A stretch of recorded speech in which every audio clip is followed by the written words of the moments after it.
Unlike many other civilizations of the ancient world, Egyptian women had many rights and freedoms. They could own property, manage their own finances, and even initiate divorce proceedings. In fact, they could do pretty much anything that men could do except become pharaoh. But we'll get to that in a bit. Women's rights were most likely influenced by the fact that many female deities were venerated in Egyptian religion, including Isis, Hathor, Bastet, and others. In fact, there were over 200 female deities in the Egyptian pantheon. The most powerful of these was Isis, who was the wife of Osiris and the mother of Horus. She was also the goddess of magic and was believed to be the first female pharaoh of Egypt. Speaking of female pharaohs, Egypt had many famous women leaders throughout its history, such as Cleopatra, Queen of the Nile, and Hatshepsut, one of the few female pharaohs who ruled over Egypt during the 15th century BC.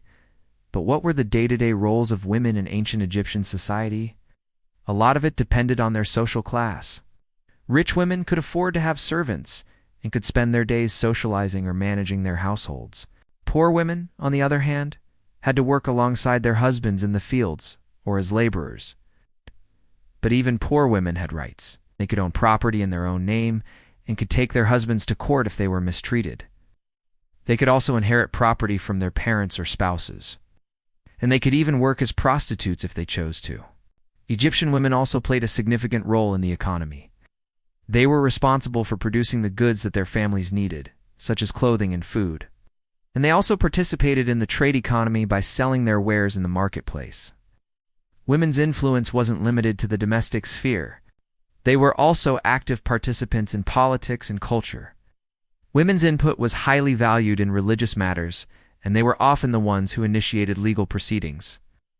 Women were also patrons of the arts and literature, and their influence can be seen in the many tombs and monuments that were built for them.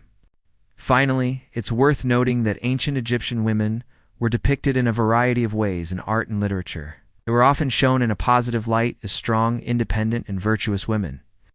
However, there were also negative stereotypes of women as temptresses and seductresses. So what do you think? Were ancient Egyptian women more liberated than their counterparts in other ancient civilizations?